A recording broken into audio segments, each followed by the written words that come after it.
This paragraph about Western dualism only makes sense when we first understand modernism, because dualism goes along with modernism.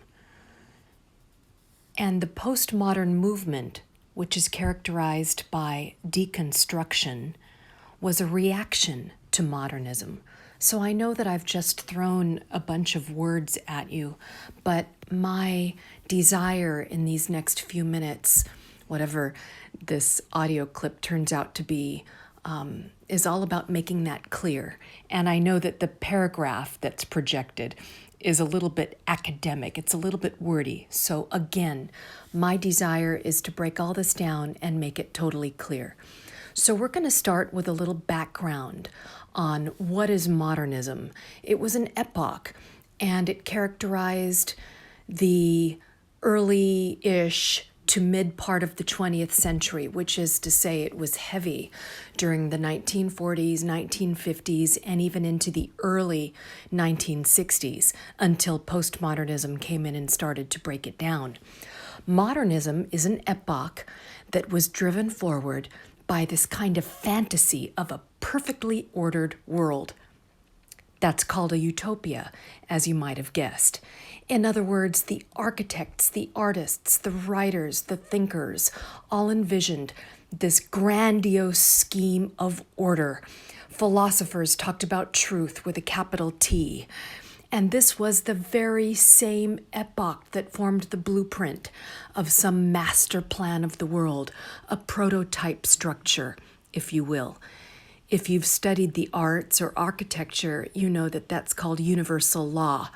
The idea was that it wasn't just a design, it was a mirror of a perfectly fixed world that somehow weeded out everything that was not perfect, everything that didn't fit into this vision. Now, on one hand, this sounds kind of cool. The idea of a perfect world, right? I mean, movies have been made about this idea.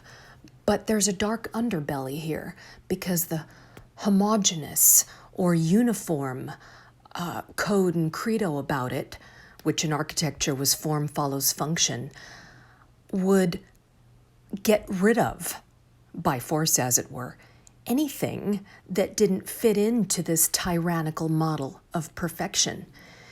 And so this utopian language dominated, as I was saying, the first half of the 20th century, the early 1900s, in other words. And so the idea in the arts was that there's nothing extra that fits in here. This mold only has room for everything that is perfect and everything that is useful according to our vision. And beyond that, it will be dismissed. So, for example, in the case of a machine, the body would be stripped down to the basics, a motor and a casing, nothing more. Certainly, nothing decorative, and that's why you have buildings that were very, very sparse and stripped down, nothing fluffy, nothing cute. You see this in architecture. The German Bauhaus school is another example.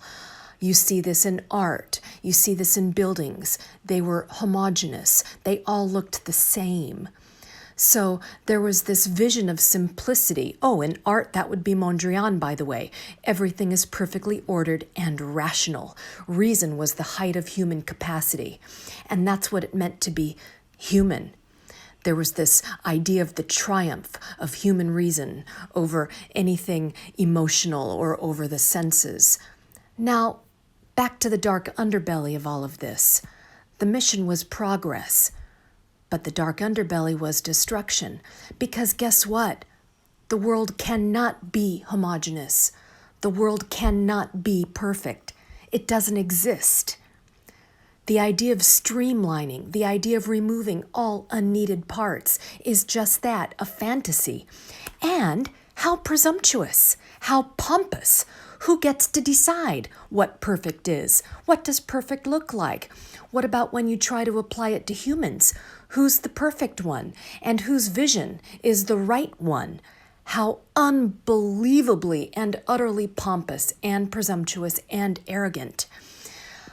If you want examples of this utopian vision in politics and in economics, you've got communism. And the most horrific and ugly of these visions are exemplified in the destruction of any kind of Holocaust you can think of, whether it be the Armenian Holocaust or the Jewish Holocaust. All of these horrific and hideous monstrosities and blemishes in our history books had to do with somebody's vision of perfection and idealism and the desire to get rid of whatever doesn't fit into that mold of perfection. So there was a drive toward sameness, toward cohesion, and especially toward order, and the result was a wholesale laundering.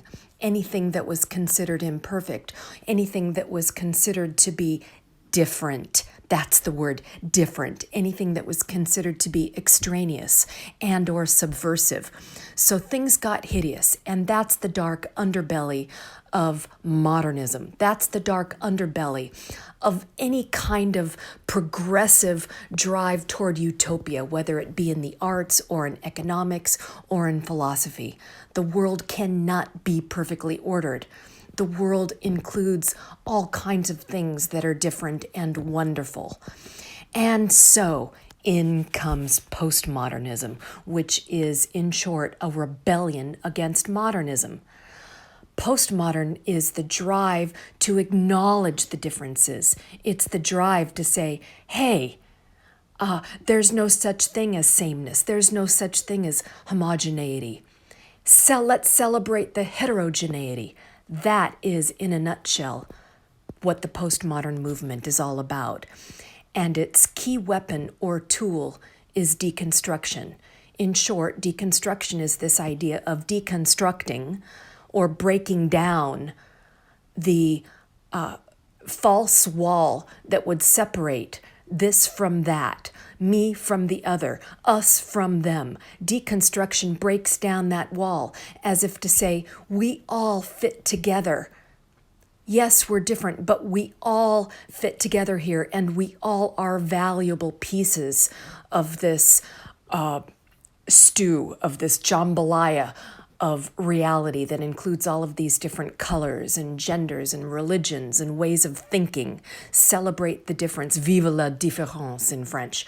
So deconstruction is that, breaking down the wall that separates all things that seem to be contrasting, especially when one side of that wall is prioritized or given greater advantage and value over the other. And so just to take a few steps back before we go forward, these kind of authoritative systems, like the communism that was manifested, which is very different than what was philosophized. The version that was manifested was very authoritative and was articulated in a way that asserted its domination over everybody. And so isn't it exciting? We are seeing a kind of renewed postmodern movement. There probably will end up being some new name for this epoch. But nonetheless, this all started in the 60s. Every tide eventually turns. And so postmodern was this kind of backlash on such glaring pomposity. The assumption that there would be what the academics called a grand narrative, some kind of utopia, some kind of homogeneous sameness.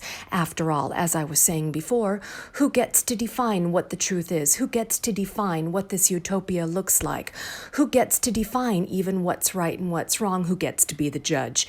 And what about those whose story was unheard? And that's the same question that we're dealing with all over again today in the 2020s. And so in very, very plain language, postmodernism rebuffs the very possibility of universal truth, the very idea that there could be merely one view, one voice, or one standard, or one anything. There's not one anything. There is a multiplicity of voices.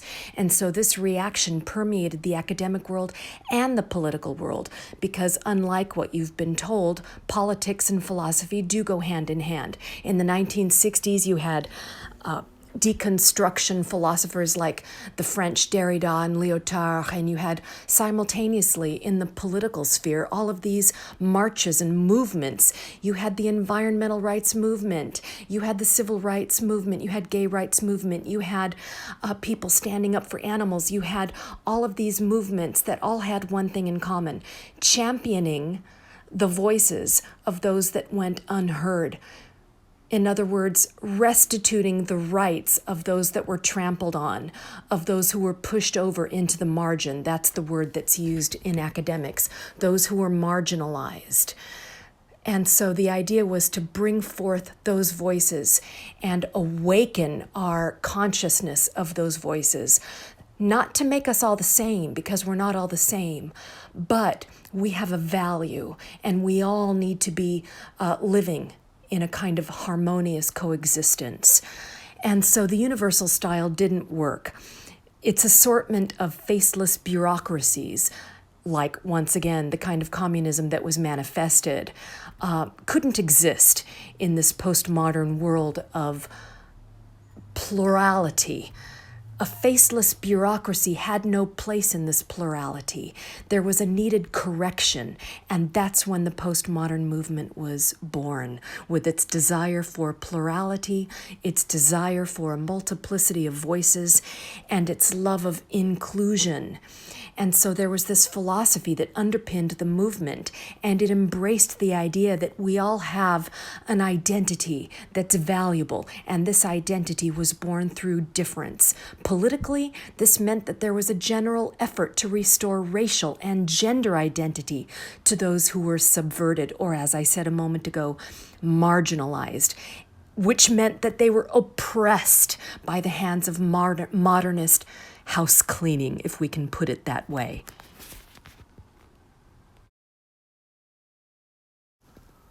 And now, to sum up, what this means is that the postmodern epoch was characterized by heterogeneity, not homogeneity, meaning there was a celebration of difference, of a multiplicity of voices, looks, genders, personalities, voices, ideas, and that heterogeneity was emphasized not only in the academic world, in the political world, but in art.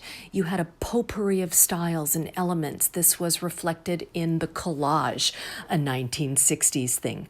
We were now seeing playful and overtly decorated facades in architecture, an abundance of styles all around, all patched and fused together. And so what this meant was that politically, anything goes. We have a tongue-in-cheek kind of a look about artworks, about styles, about approaches to all kinds of postmodern styles. You had a melange and a coexistence of many styles at once, infusing our approach to everything, even music. This blending of styles started to show up in every art form. We started to see this creative fusion of styles and even gender emerge through events like Woodstock, that concert in the 60s that celebrated the rights. That was really ignited through political efforts of letting our voices be heard. It wasn't just a music concert. It was a political movement of let the voices be heard. And so what it all has in common, what all of this is saying, is that we're out to shatter the old model of what the old looked like by incorporating elements from all different genres and by simultaneously experimenting in ways that would have been rejected just a decade earlier. And so the 60s celebrated difference in politics, in art and economics, in religion. People were experimenting with different religions, with different spiritual styles. This is where we come in Eastern philosophy. Guess what? Yogi Satchidananda was brought in from India, and he opened up Woodstock. Many people don't know this. People were ready to hear this message. The Beatles had gone to India. People were ready for a new way of thinking, a new spirituality, a new way of dressing. People were ready for all things different. This is what postmodernism was all about. And so deconstruction, one more time, is really to break down the wall between those dualistic distinctions. That's what dualism is. It's that tendency to separate. Dual meaning two, me against you, where one side is given higher value than the other. That kind of Western dualism was broken down, shattered by the deconstruction movement that characterized postmodernism. To make it very, very clear, postmodernism is an epoch, a timeline, a tendency to incorporate all of these different styles, to let the other voices be heard. And its weapon is deconstruction, which is the breaking down of dualistic distinction. It's challenging dualisms. Deconstruction is to challenge those dualistic hierarchies. That's what deconstruction is all about. It's to question our ingrained tendency to look at the world through this framework of a hierarchy, in which all categories of reality are divided in two. Deconstruction challenges that. It challenges the division. It breaks down the wall. Deconstruction breaks down the wall between white and black, man and woman, man and nature, reason and emotion. Deconstruction says these are false divisions whereby one side is prioritized, at the expense of the other. And the other is just pushed over into the status of supplement. It's marginalized. And so what you have in one of my images here that's projected is a list of all of these kinds of dualistic distinctions, which were challenged by the deconstructionists or by postmodernism in general. And that's where we come in. That's where Eastern philosophy comes in. For the first time in the late 60s, people were interested in Buddhism, in Hinduism, in yoga, in Zen, all of this stuff that we're going to be studying this semester. People were interested in challenging these distinctions between God and man. They were becoming more holistic, like the East always was in its philosophies. The East always was holistic. It doesn't mean that the dualisms didn't exist, but they existed in a more harmonious manner. As a kind of experiment, I'd like to invite you to look at the list of dualistic distinctions that is projected there in one of the images and kind of contemplate on where the division lies, and you'll find that you can't really find the place because the division is false. It's a fantasy. For example, where does philosophy end and religion begin? In the East, you can't find that distinction so clearly. The distinction doesn't exist so clearly as it does in the West. In the West, philosophy is this very rationalistic discipline that's based on a certain methodology, that's guided by logic, that's guided by this need for justifying principles in support of a claim called a conclusion. In the East, philosophy isn't dictated that way, in part because the very word philosophy is Western. It's a Greek word, which means love of wisdom. As I was saying, philosophy itself is a Western word. In ancient Greek, it meant love of wisdom, and so it carries this baggage of the way knowledge and wisdom was pursued. This stems back to Socrates and Plato and the philosophical method, which championed the argumentative form. That is to say, supporting a conclusion or a main point with premises or evidence that made sense and that was relevant. And so this methodology characterized the way that philosophy was defined in the West, which is very, very different than religion, which is also a Western word, by the way. It's a Latin word meaning to connect, really to connect to God, and it's faith-based. And so you have this picture in the West in which philosophy and religion are two very, very different things. But you can't make these models fit, or let's say that differently, you can't make the traditions and the teachings in the East fit these models. The very words, once again, are Western, and so Eastern traditions don't fit so neatly. It would be like trying to fit, the square peg into a round hole. You can't do it. And so the lines are murky. The line between philosophy and religion is murky in the East.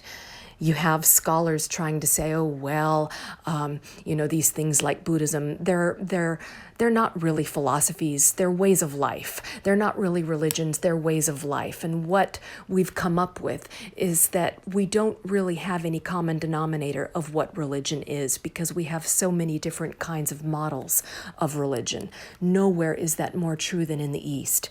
But my overarching point here for our purposes right now is that that line between Western and philosophy, that line between religion and philosophy is murky in the East. It breaks down. So we don't really have that dualistic distinction in the East.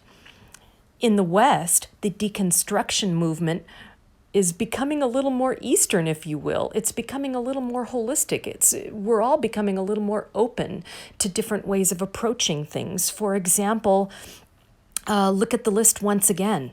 You have...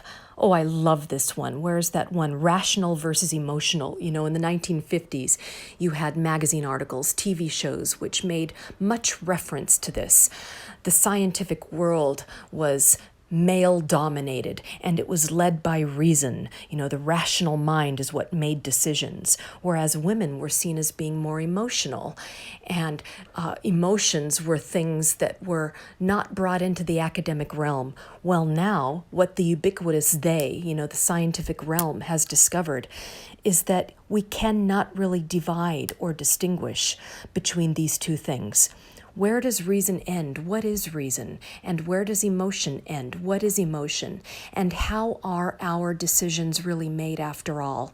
I feel things in my gut. I feel things in my heart. Is that an emotion or is it a thought? Where do my thoughts live? Do they live only in my head or do they live all throughout my entire body? When I think a thought, where does that conscious thought end?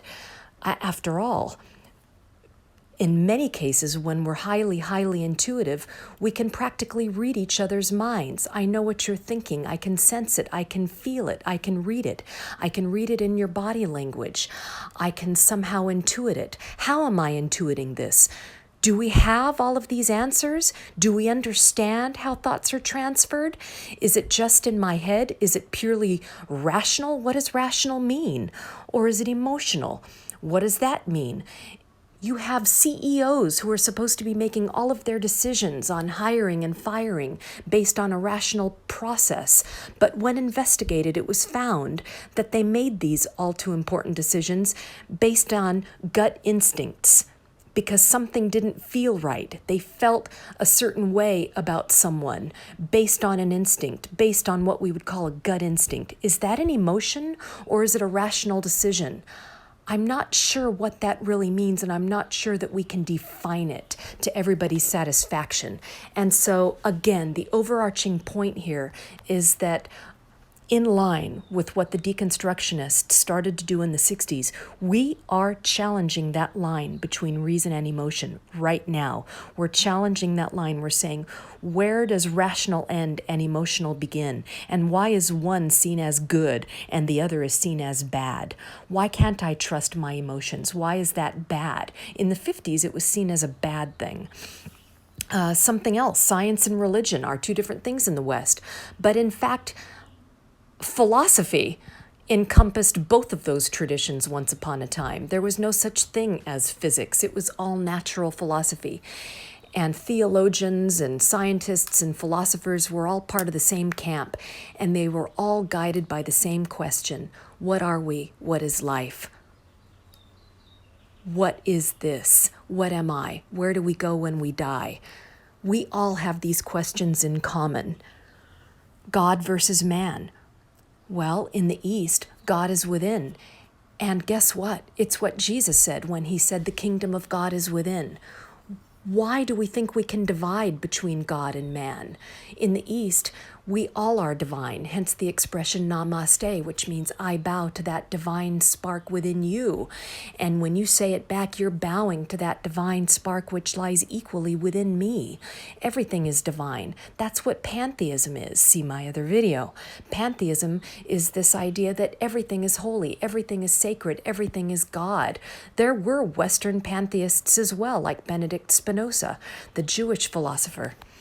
So, As you can see, this line, this dualistic line between categories starts to diminish when we look at it carefully. That's what deconstruction is. It's to challenge that line. Now, just to conclude, Eastern Holism, which you see in my little, this is right out of my notebook here with the little yin-yang symbol. You see the yin and the yang in that famous symbol that everyone recognizes. The dark half is the yin, the feminine energy. The white half is the yang, the masculine energy. But they're not dualistic in the Western sense. They're not dualistic because it is understood that they both have to coexist. They both are equal in value. They're different but equal in value. So as is printed there in Eastern traditions, dualisms are dealt with much differently. Those parts are inseparable aspects of the whole, hence the expression holistic. Reality is unified and harmonious. Those parts coexist, and that's what the symbol represents. And we are seen as microcosms of these yin-yang distinctions which coexist. So the universe is based on these energies coexisting, and we too, and that's what Chinese medicine is based on. We are little factories of yin-yang in coexistence, and when something is wrong, it just means that something is out of whack, but the idea is to bring the harmony back without killing one or the other. You can't have one without the other. The whole system would crash. They both have to be there. So the idea is to let them coexist. Now, on any given day, it might be 60-40. It's never really a 50-50 distinction, but overall, in the big picture, there's a balance. Maybe today there is more yin, tomorrow there's more yang, but overall there is a balance because reality is seen as interconnected. And the idea is to let both voices be heard.